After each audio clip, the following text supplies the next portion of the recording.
कल महाराष्ट्र के प्रतिपक्ष नेता, विरोधी पक्ष नेता सम्माननीय देवेंद्र फडणवीस जी ने कुछ मुझ पर आरोप लगाए थे और उसका कल ही मैंने खुलासा किया। लेकिन कुछ अधिक जानकारी मैं देना चाहता हूं। जो देवेंद्र जी ने कहा कि आपके मंत्री रहते हुए सलीम पटेल के बारे में आपको जानकारी थी कि नहीं। 2005 में मैं मंत्री पद पे नहीं था। एक आर पाटिल जी के साथ उनकी वीडियो वायरल हुई थी, ये सवाल आपने खड़ा किया। हमने मुनीरा से संपत्ति लेने के बाद सलीम पटेल की वो वीडियो वायरल हुई थी और सलीम पटेल ने उन सारे अखबार और चैनलों पे जिन लोगों ने दाऊद से उसका कनेक्शन बताया था उन पे डिफेमेशन सूट फाइल किया था। और 5 महीने पहले मैंने जानकारी ली सलीम पटेल का देहांत हो गया और सलीम पटेल ये मुनीरा का पावर ऑफ अटॉर्नी था।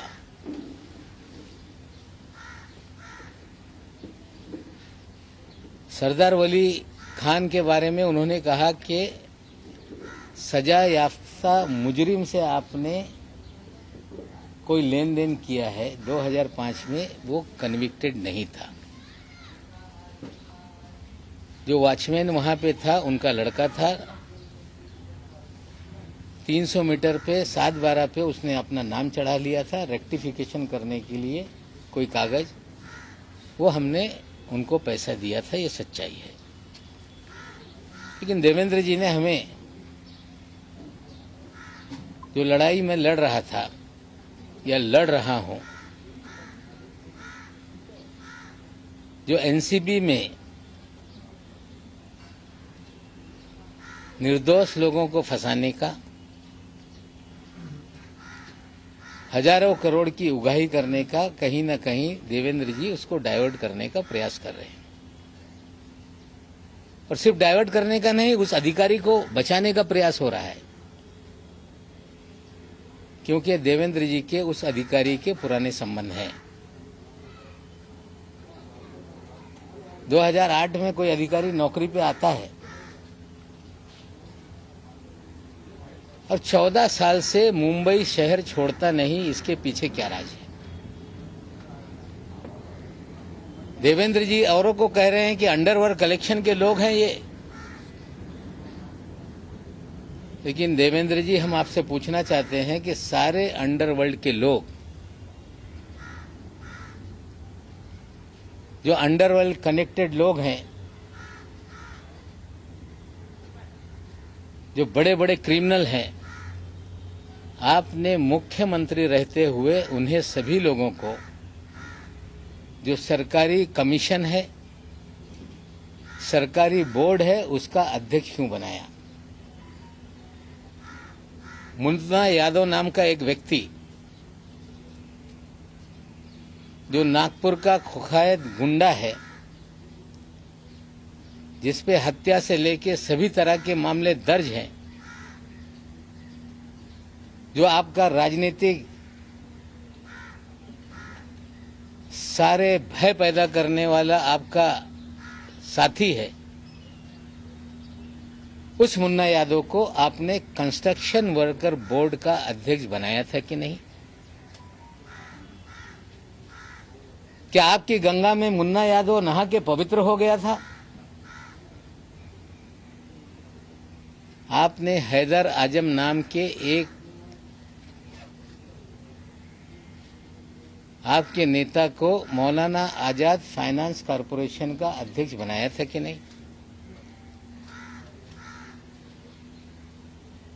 क्या हैदर आजम बांग्लादेश के लोगों को मुंबई में बसाने का काम नहीं करता है?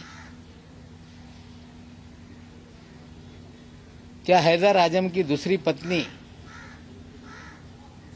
जो बांग्लादेशी है, जिसकी जांच मलाड पुलिस स्टेशन ने शुरू की, 24 परगना पुलिस थाने में कागज भेजे गए, बंगाल पुलिस ने भेजा कि ये जो भी बर्थ सर्टिफिकेट है, जो भी कागजात है, ये फर्जी है। पर मलाड पुलिस स्टेशन जब मुकदमा दर्ज कर रही थी तो मुख्यमंत्री के कार्यालय से फोन करके आपने वो मामला दबाने का काम किया कि नहीं? क्या आपके इशारे पे पूरे महाराष्ट्र में उगाही का काम हो रहा था कि नहीं? मामला मुंबई का हो, बिल्डरों के जमीनों का झगड़ा हो, मामला थाना में जाके कंप्लेंट करके दर्ज करके वसूली की जाती थी कि नहीं?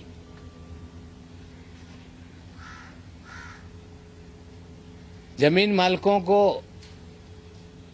पकड़ के लाते थे और सारी जमीनें अपने नाम पे लिखा ली जाती थी, ये सच है कि नहीं? क्या आपके कार्यकाल में विदेश से लोगों को फोन आते थे, कुखायत गुंडे फोन करते थे और पुलिस वाले मामला सेटल कर देते थे कि नहीं? लेकिन सबसे गंभीर आरोप मैं लगा रहा हूं देवेंद्र जी आप पे कि जब 8 नवंबर 2016 को नोटबंदी हुई, मोदी जी ने कहा कि नोटबंदी इसलिए किया जा रहा है, आतंकवाद खत्म होगा, काला धन खत्म होगा। और एक बात मोदी जी ने कही थी कि बड़े पैमाने पे जाली नोट है, उसे खत्म करने के लिए हम नोटबंदी का काम कर रहे हैं। जब नोटबंदी हो गई, पूरे देश में जाली नोट, चाहे पंजाब हो, 2000 के 500 के जाली नोट पकड़े जाने लगे। मध्य प्रदेश में जाली नोट पकड़े जाने लगे, तमिलनाडु में जाली नोट पकड़े जाने लगे। लेकिन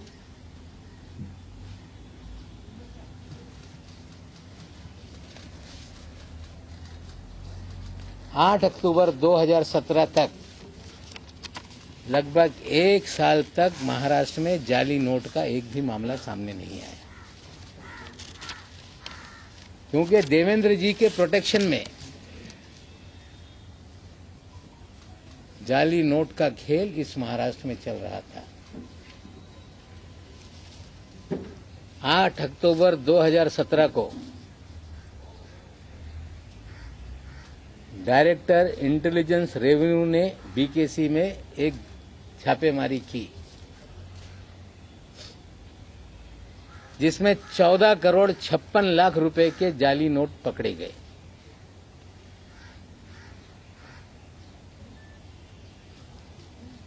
और उस मामले को रफा दफा करने के लिए देवेंद्र जी ने उसमें मदद करने का काम किया।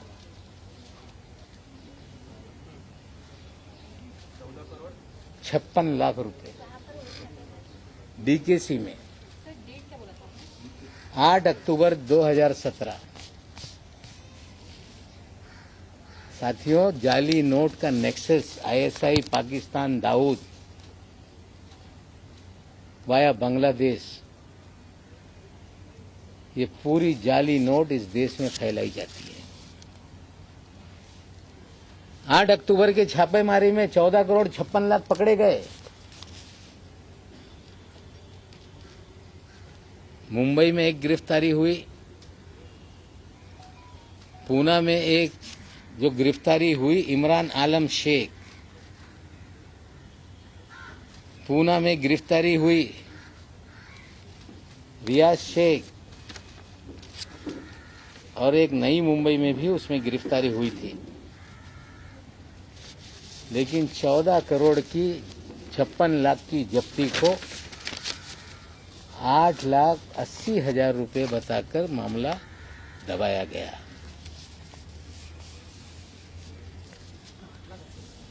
$8,80,000 बताकर मामला दबाया गया।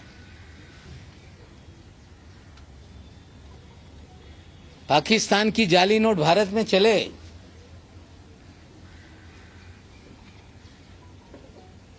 मामला दर्ज हो और उसमें कुछ दिनों में जमानत हो जाती है,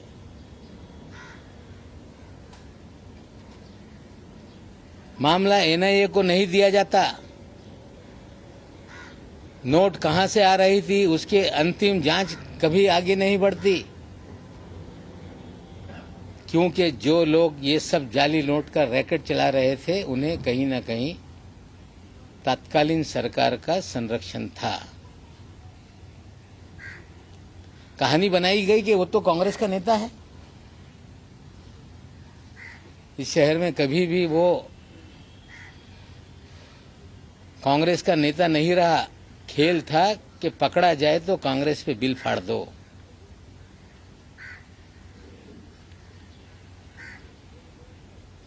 और जो आलम शेख था, इमरान आलम शेख,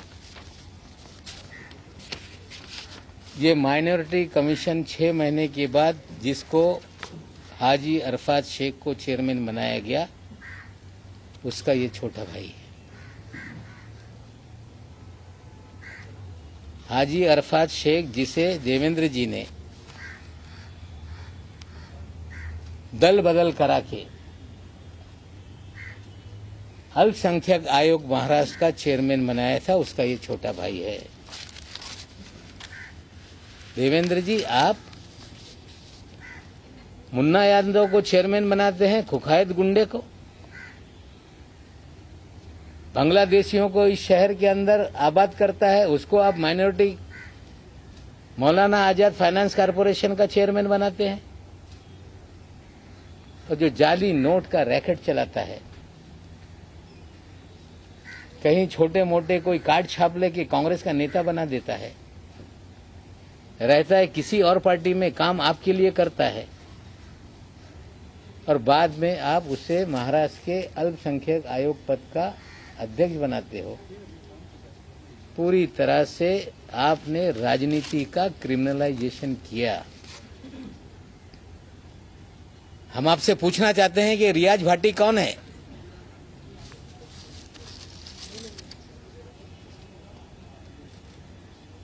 उनतीस अक्टूबर को सहार एयरपोर्ट पे जाली पासपोर्ट के साथ पकड़ा गया, जिसके ऊपर दाऊद इब्राहिम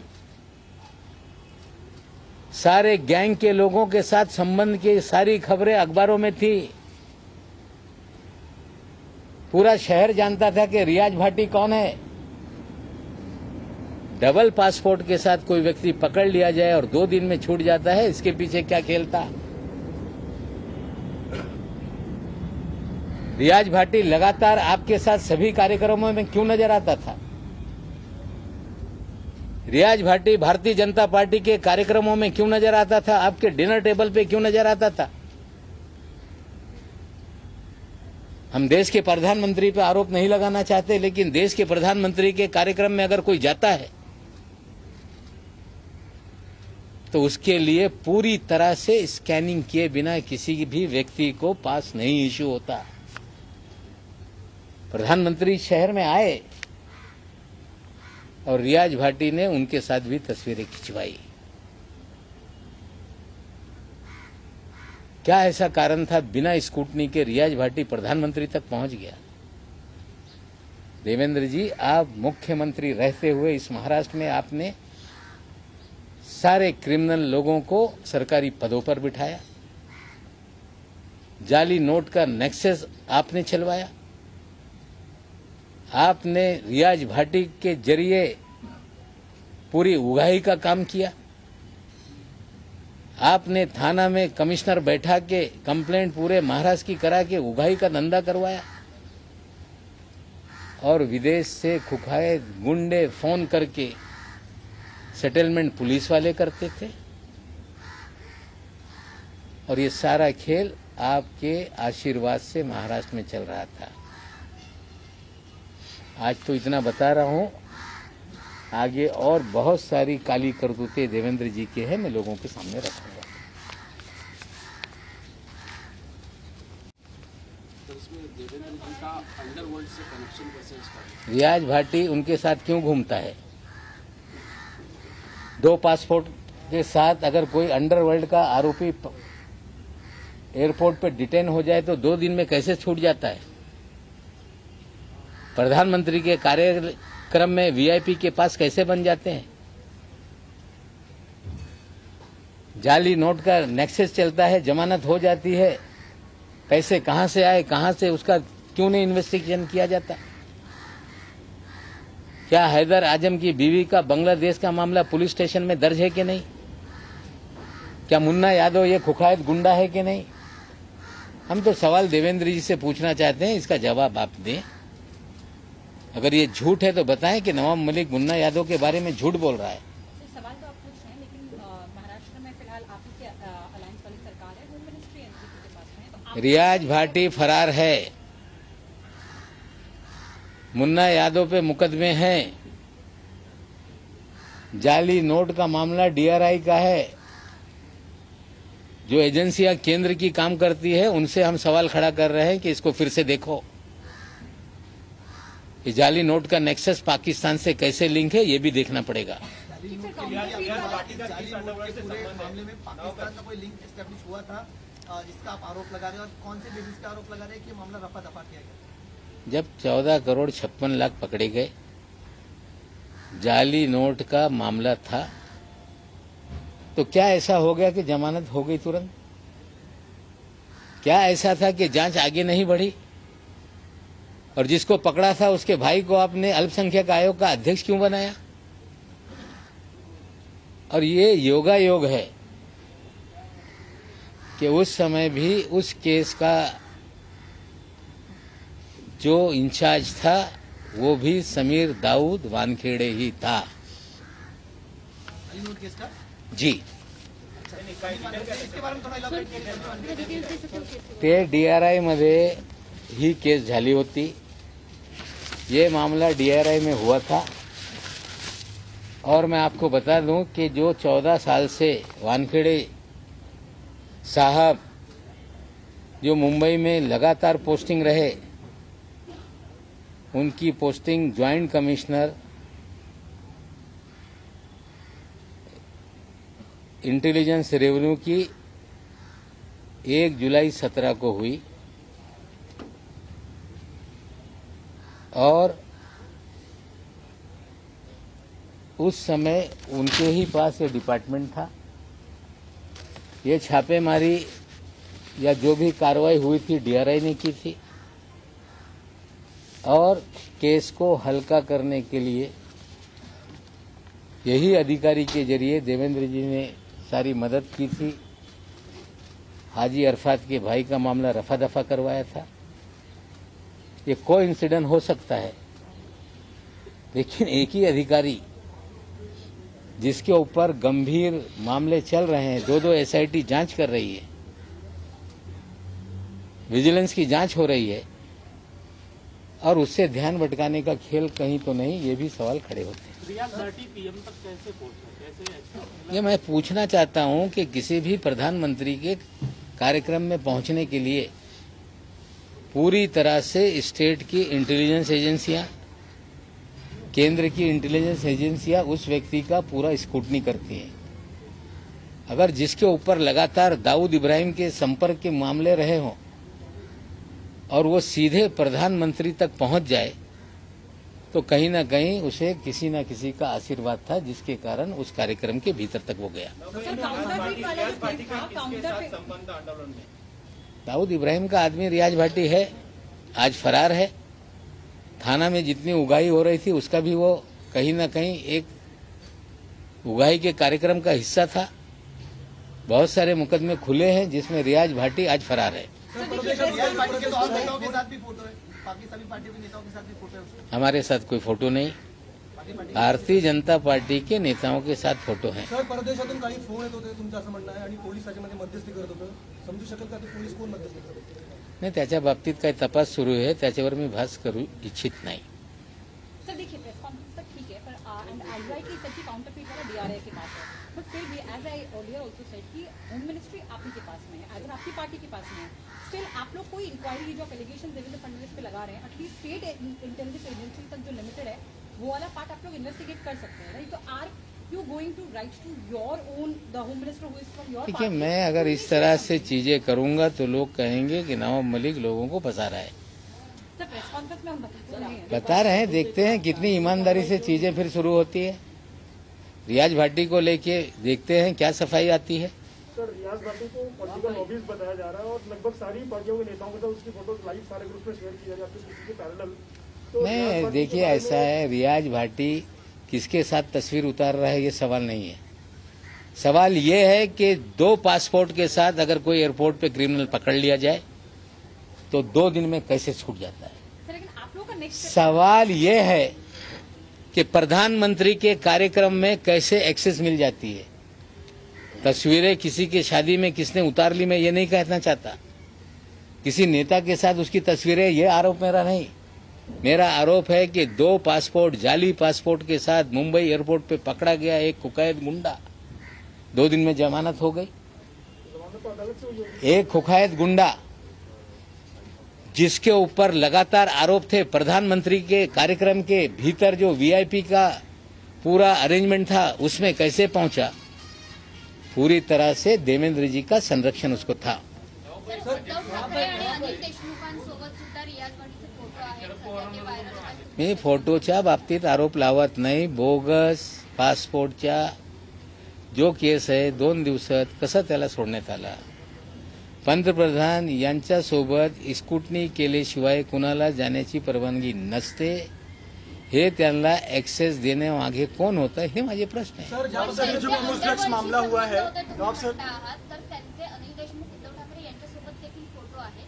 तुम्ही या प्रकरणाची चौकशी करण्याची नाही, फोटोवर मी कधी आरोप लावत नाही. माझ्यासोबत पण कोणी येईल फोटो काढून जाईल. सार्वजनिक जीवनात लोकांच्यावर फोटो लोक काढताय. मुन्ना यादव हे शासकीय समितीवर अध्यक्ष होते की नाही. हाजी अरफात मायनॉरिटी कमिशनचा चेअरमॅन होता की नाही. आजम हैदर हे मौलाना आझाद फायनान्स कॉर्पोरेशनचे चेअरमॅन होते की नाही. एका पदावर नेमणूक करत असताना पोलिसांकडून रिपोर्ट मागवण्यात येते की नाही.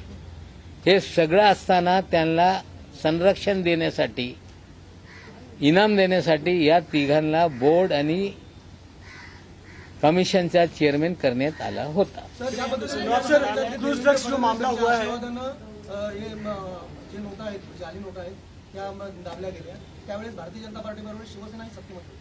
तर ज्या पद्धतीनं देवेंद्र फडणवीसला हे सगळं माहिती होतं त्याप्रमाणे शिवसेनेच्या काही मंत्र्यांना माहिती होतं का, असं तुमची माहिती का? मला माहित नाही. त्यांना नंतर पक्षांतर करून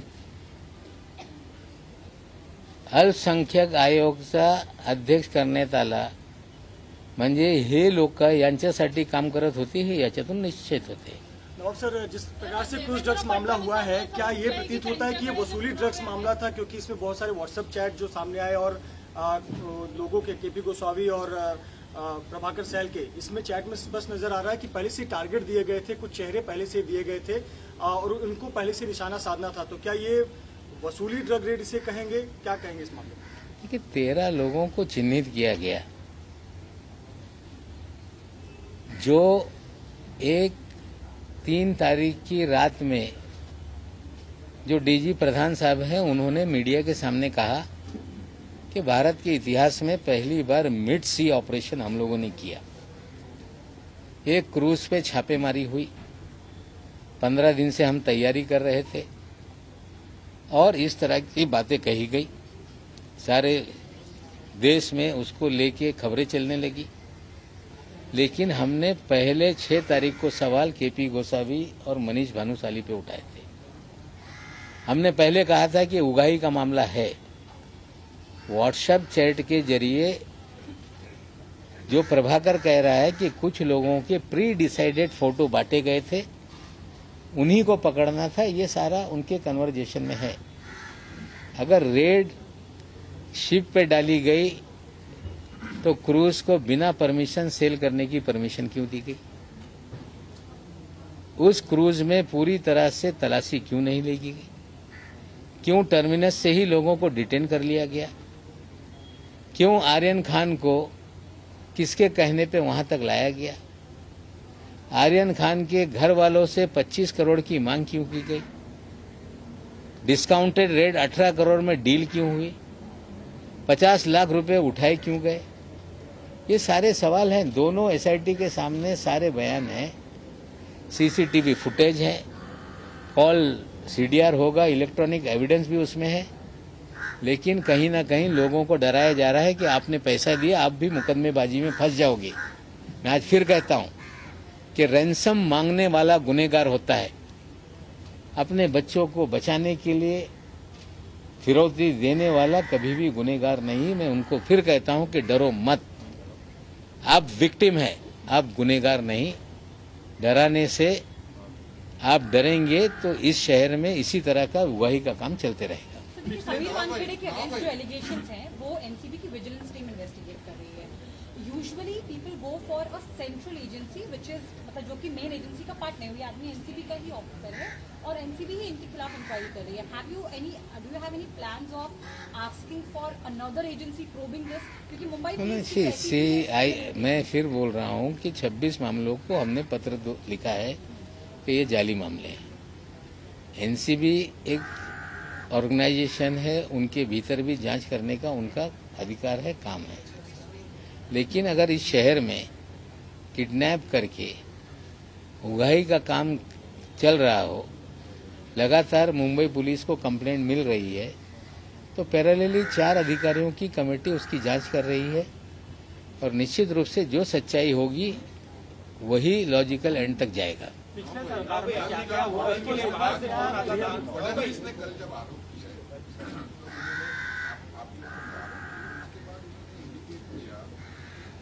जो मामला है इसको इनकम टैक्स भी कर सकती है और चूंकि इसमें अंडरवर्ल्ड है इसलिए NIA भी इसको कर सकती है। और मैं पवार साहब के पास भी आज जो आपने आरोप लगाए हैं, आपको क्या लगता है कि ये जो आपने गंभीर आरोप लगाए इसकी जांच महाराष्ट्र सरकार की एजेंसी कर सकती है? आपने आज जो आरोप लगाए हैं नहीं, देखिए ऐसा जो मैंने कहा है वो सारी चीजों को निश्चित रूप से जब मैं कुछ कहता हूं तो मेरी भी जिम्मेदारी बनती है कि मैं गृह विभाग को इसकी जानकारी दूं। निश्चित रूप से मैं गृह विभाग को जानकारी दूंगा। देवेंद्र जी ये बोल रहे हैं कि आपको CBI पीछे लगेगी, कुछ ट्विटर में लिख रहे हैं कि नवाब मलिक आपका जेल इंतजार कर रहा है। अगर गुनाह किया होगा तो हम जेल जाएंगे, लेकिन पाउडर के पैसे से अगर एल्बम बनता है तो इसकी भी जांच होनी चाहिए। या पद्धतीने तुम्ही आता पावडरच्या भाषेने अल्बम म्हणताय बघा। देवेंद्र फडणवीस यांच्या पत्नी अमृता फडणवीस यांनी आपल्यावर टीका केली। त्यांनी असं म्हटलंय ट्विटरमध्ये की नवाब मलिक फक्त पत्रकार परिषद घेत आहेत आणि विषय डायव्हर्ट करतायत। नवाब मलिक यांना त्यांच्या जावयाला आणि काळ्या संपत्तीला वाचवण्याचा प्रयत्न। चोर मचाए शोर यांच्या काळ्या संपत्ती काढायची जर वेळ आली तर ते पण आज नाही उद्या काढू। वर्लीमध्ये 200-200 कोटी रुपयाचे फ्लॅट कोणाच्या नावाने आहे, हे सगळं जे बेनामी संपत्ती हा विषय नहीं, नंतर काढू। नहीं, देखिए ऐसा है, मैं महिलाओं के बारे में कुछ बोलना नहीं चाहता। महिलाएं अपना काम करती हैं, मुझ पे कितनी भी उंगली उठाए मैं किसी महिला को जवाब देना नहीं चाहता। मेरे दामाद का क्या मामला है, NDPS के स्पेशल कोर्ट ने बेल ऑर्डर में स्पष्ट रूप से लिखा है। काला पैसे का मुझ पे आरोप लगा रही है। काला पैसे का बेनामी संपत्ति की ही बात है तो किस लोग आदमी के नाम पे 200 करोड़ का फ्लैट है? BKC में कौन फ्लैट लेकर किसके नाम पे रह रहा है? काला धन बेनामी संपत्ति का ही अगर शौक है, ठीक है, शुरू करिए। हम तो पूरी तरह से तैयार हैं कि आपका ED, CBI, NIA जो भी मेरी जांच करानी कराइए, लेकिन जो कागज मैं दूंगा उसकी भी जांच होगी, ये भी मुझे वो आश्वासन दें। सरकार के कार्यकाल में जो कुछ निर्णय लिए गए फडणवीस सरकार से, क्या उसकी जांच फिलहाल? देखिए वो सरकार, मैं आज सरकार की तरफ से प्रवक्ता के नाते नहीं बोल रहा हूँ। मेरी लड़ाई नाइंसाफी, लोगों को बेगुनाहों को जेल में डालना, उगाही का मामला, इसको लेके सरकारी बात आगे करेंगे। धन्यवाद। तुम्ही हिरो आहात कारण तुम्ही एकटेच लढत आहात असं सुद्धा बोललं जात आहे, पण विलन नेमके किती आहेत? विलन तर आता चंडाल चौकडी आहे, ते चंडाल चौकडीच्या विरोधात मी लढतोय।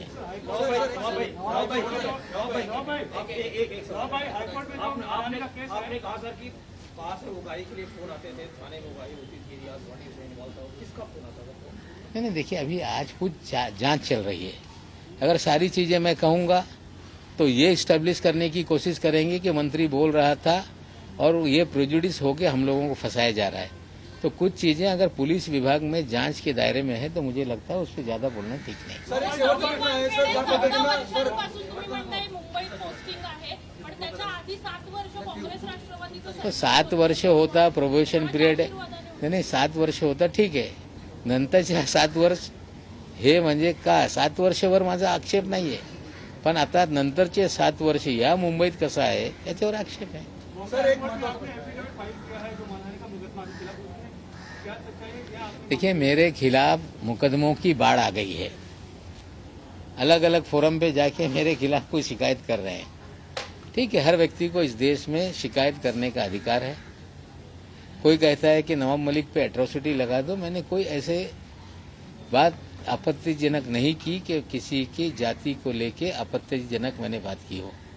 फर्जी सर्टिफिकेट फर्जीवाड़े का सवाल हमने उठाया, हमने जो बातें की उसको लेके बहुत सारी जांच आगे बढ़ रही है। लोग मुझे बोलने पे रोक लगे, इस तरह से हाईकोर्ट में PIL भी फाइल हुआ था। फिर कुछ परिवार के लोग गए, इंटरिम रिलीफ मांगी कि इन्हें बोलने पे रोक लगाया जाए, उसका जवाब दाखिल करने के लिए वहाँ हाईकोर्ट ने कहा था। हाईकोर्ट में हमने अपना हल्फनामा दायर कर दिया है, आज शायद उस पर सुनवाई होगी। कोई क्रिमिनल प्रोसीजर चला रहा है तो ये न्यायाधीन लढाई है, निश्चित रूप से हम लढेंगे। सर ज्या पद्धतीनं हे आता आरोप प्रत्यारोप सुरू आहेत, केस एका साईडला आहे ड्रग्ज प्रकरणाची आणि त्याची चौकशी एजन्सीज करत आहेत, आता हे वैयक्तिक पातळीवर उतरलं असं तुम्हाला हे वाटतं? अजिबात वैयक्तिक पातळीवर जात नाही। मी सुरुवातीपासून बोलतो, रविवारी पण बोललं होतं की ही लढाई अन्यायाच्या विरोधात आहे।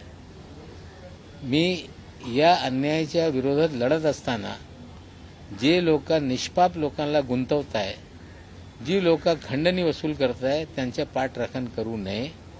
मी मागच्या रविवारी हे आवाहन केलं होतं, तरी त्यांना वाचवण्यासाठी लोक समोर येत असतील तर मग मला बोलावं लागतं है। ये हाइड्रोजन बम था, ये हाइड्रोजन बम भी बचा है। कुछ बहुत सारे बम हैं, लड़ाई कैसे आगे जाती देखेंगे, कुछ विधानसभा में भी फोड़ेंगे।